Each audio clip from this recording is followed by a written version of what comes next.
Hero నానికి Dasara cinema box office వద్ద mass ఇమేజ్ని తెచ్చిపెట్టింది. దీంతో నాని గత కొంతకాలంగా ఎక్కువగా మాస్ పాత్రలు చేయడానికే ఇష్టపడుతున్నారనే చర్చ కూడా సాగుతుంది. ఇప్పుడు ఆయన దసరా దర్శకుడు శ్రీకాంత్ ఓదెలతో కలిసి ది ప్యారడైజ్ సినిమాలో నటిస్తున్న విషయం తెలిసిందే. ఈ సినిమాకు సంబంధించి చిత్ర యూనిట్ శుక్రవారం నాడు నాని కొత్త లుక్ను విడుదల చేసింది. 2 జడలతో కూడిన నాని లుక్ చాలా వెరైటీగా ఉందనే చెప్పొచ్చు. ఖచ్చితంగా ఈ సినిమా మరో సెన్సేషన్ క్రియేట్ చేసే అవకాశం ఉందనే చర్చ టాలీవుడ్ వర్గాల్లో సాగుతోంది. ఇక్కడ విచిత్రం ఏమిటంటే జడలతో కనిపిస్తున్న నాని పాత్ర పేరు కూడా జడలని చిత్ర యూనిట్ అధికారికంగా వెల్లడించింది. వచ్చే ఏడాది మార్చి 26న ఈ సినిమా ప్రపంచవ్యాప్తంగా ప్రేక్షకుల ముందుకు రాబోతోంది.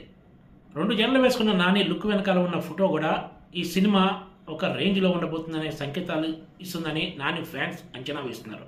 నాని గత కొంతకాలంగా తనపై ఉన్న ఇమేజ్ని మార్చుకుంటూ మాస్ హీరోగా ఎదిగేందుకు ప్రయత్నాలు చేస్తూ సక్సెస్ అవుతూ వస్తున్నారని చెప్పాలి.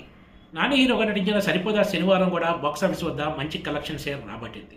దీంతో ఇప్పుడు శ్రీకాంత్ ఓదెలా దర్శకత్వంలో తెరకెక్కుతున్న ది ప్యారడైజ్ సినిమా కూడా బాక్సాఫీస్ దగ్గర కొత్త రికార్డులు నెలకొల్పడం ఖాయమనే అంచనాలు ఉన్నాయి.